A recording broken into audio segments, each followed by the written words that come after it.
ശ്രീലങ്കയ്ക്കെതിരായ ഏകദിന പരമ്പരയിലെ ആദ്യ മത്സരത്തിൽ ഇന്ത്യക്ക് ടൈ കൊണ്ട് തൃപ്തിപ്പെടേണ്ടി വന്നു. ശ്രീലങ്കയുടെ വിജയലക്ഷ്യമായ 231 റൺസ് പിന്തുടർന്ന ഇന്ത്യ 47.5 ഓവറിൽ 230 റൺസിന് പുറത്തായി. ജയിക്കാൻ വെറും 1 റൺസ് മാത്രം വേണ്ടിയിരുന്നപ്പോൾ ശേഷിച്ച 2 വിക്കറ്റുകൾ നഷ്ടമായതാണ് ഇന്ത്യക്ക് തിരിച്ചടിയായത്.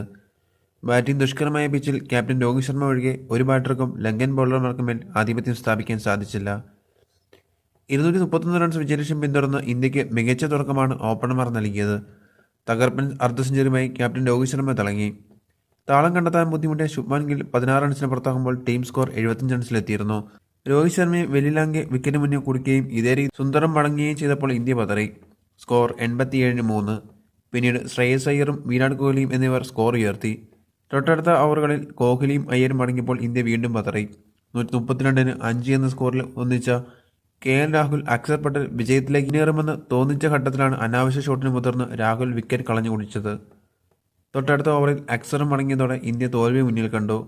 എട്ടാമനായി കുൽദീപ് യാദവ് മടങ്ങുമ്പോൾ ജയത്തിൽ നിന്നും 20 റൺസ് അകലെയായിരുന്നു ഇന്ത്യ. ഒരു വശത്ത് ശിവൻ ദുബെ അപ്പോഴും ശ്രീലങ്കയ്ക്ക് ഭീഷണിയായി നിൽക്കുന്നുണ്ടായിരുന്നു. 10ാമനായി എത്തിയ മുഹമ്മദ് സിറാജിനെ കൂട്ടുപിടിച്ച് ദുബെ പതിയെ വിജയലക്ഷ്യത്തിലേക്ക് ബാറ്റ് വീശി. ഒടുവിൽ 48ാം ഓവറിൽ സ്കോർ ഒപ്പത്തിനൊപ്പം എത്തിയപ്പോൾ ദുബെ വിക്കറ്റിന് മുന്നിൽ കുടുങ്ങി പുറത്തായി. 24 പന്തുകളിൽ 25 റൺസ് നേടിയാണ് താരം പുറത്തായത്. അവസാന ബാറ്ററായി എത്തിയ അർഷ്ദീപ് സിംഗും പുറത്തായതോടെ മത്സരം ടൈയിൽ അവസാനിക്കുകയായിരുന്നു.